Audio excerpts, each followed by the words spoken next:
નમસ્કાર વિદ્યાર્થી મિત્રો, આજે આપણે જોવાના છીએ સ્વાધ્યાય 3.2નો દાખલા નંબર 1. બરાબર. જો સ્વાધ્યાય 3.1માં પ્રવૃત્તિ છે કે જે તમારે કોઈ પણ કામની નથી, એક્ઝામમાં કશું પૂછાતું જ નથી. બરાબર.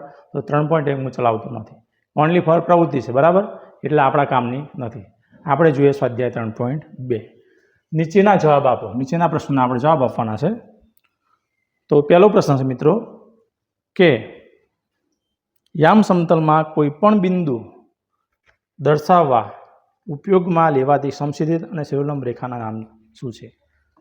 પ્રશ્ન છે મિત્રો કે યામ સમતલમાં ઉપયોગમાં લેવાતી સમશીર્ષ અને શિરોલંબ રેખાના આપણે નામ જાણવા. સમશીર્ષ એટલે આડી રેખા, શિરોલંબ એટલે ઊભી રેખા. બરાબર. એના આપણે નામ જાણવાના છે. આ પ્રશ્ન છે એનો આપણે જવાબ લખીએ.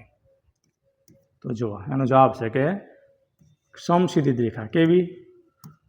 તો કે સમક્ષિતિજ રેખા. એને શું કહેવાય મિત્રો? તો કે સમક્ષિતિજ રેખાને કહેવાય એટલે પેલું તો એક્સ અક્ષ કહેવાય. શું કહેવાય? એક્સ અક્ષ. બીજું શું કહેવાય? તો કે એને આડી રેખા કહેવાય. શું કહેવાય?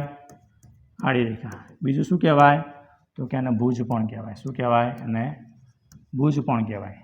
સમક્ષિતિજ રેખાને એક્સ અક્ષ કહેવાય, આડી રેખાને ભુજ પણ કહેવાય. કોઈ એમ કે મારે એક્સ ડેશ અક્ષ કેવું છે તો પણ ચાલે. આ બધું મેં તમને ઇન્ટ્રોડક્શનમાં શીખવાડ્યું છે. તો ના જોયું હોય તો ખાસ તમે જોઈ લેજો, તો તમને આવડે. આડી રેખાના નામ કયા મળ્યા આપણને? તો કે સમક્ષિતિજ એને શું કહેવાય? તો કે એક્સ અક્ષ, આડી રેખા, ભુજ અને એક્સ ડેશ અક્ષ. એ પ્રમાણે ઊભી રેખા. ઊભી રેખા શિરોલંબ રેખાના નામ જણાવો. શું કીધું છે? શિરોલંબ. શિરોલંબ રેખાના નામ જણાવવાના. શિરોલંબ એટલે કેવી? કે ઊભી રેખા. સમક્ષિતિજ એટલે આડી રેખા. તો શિરોલંબને પહેલા શું કહેવાય? તો કે વાય અક્ષ કહેવાય. શું કહેવાય?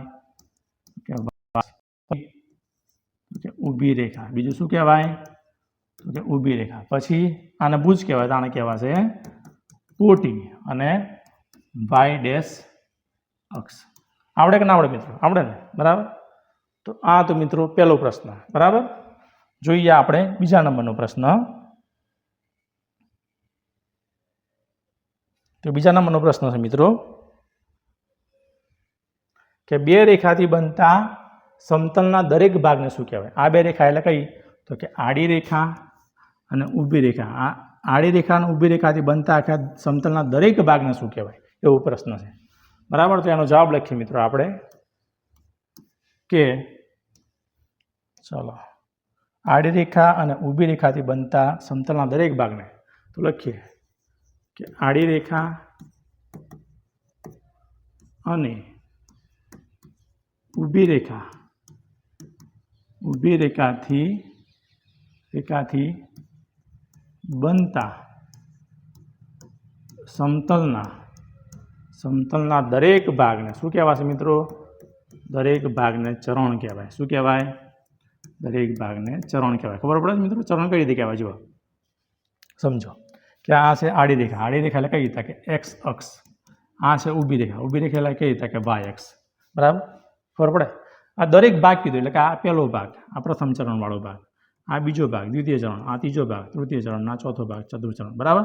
કારણ કે દરેક ભાગને શું કહેવાય? તો કે ચરણ કહેવાય. આ પ્રથમ ચરણ, દ્વિતીય, તૃતીય અને ચોથું. તો દરેક ભાગને ચરણ કહેવાશે. શું કહેવાશે? તો કે ચરણ કહેવાશે. જોઈએ મિત્રો ત્રીજા નંબરનો પ્રશ્ન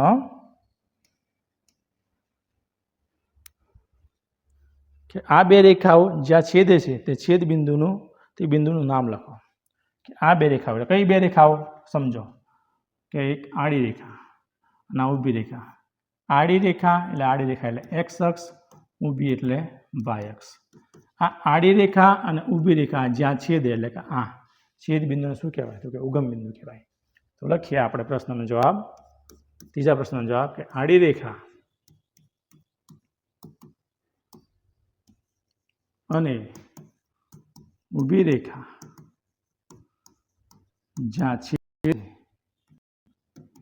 છેદે છે તે છેદ બિંદુને કહેવાશે મિત્રો? તે છેદ બિંદુને ઉગમ બિંદુ કહેવાય. શું કહેવાય? તો કે ઉગમ બિંદુ કહેવાય. અને પૂછાય છે કે બિંદુના યામ જણાવો. તો ઉગમ બિંદુના યામ થાય ઉગમ બિંદુના યામ શું થશે મિત્રો? કે 0, 0 આ થશે. ખાસ યાદ રાખજો. બરાબર. તો આ સ્વાધ્યાય 3.2 નો દાખલા નંબર 1 એના 3 પ્રશ્નો. નેક્સ્ટ વિડીયો મિત્રો આપણે જોઈશું સ્વાધ્યાય 3.2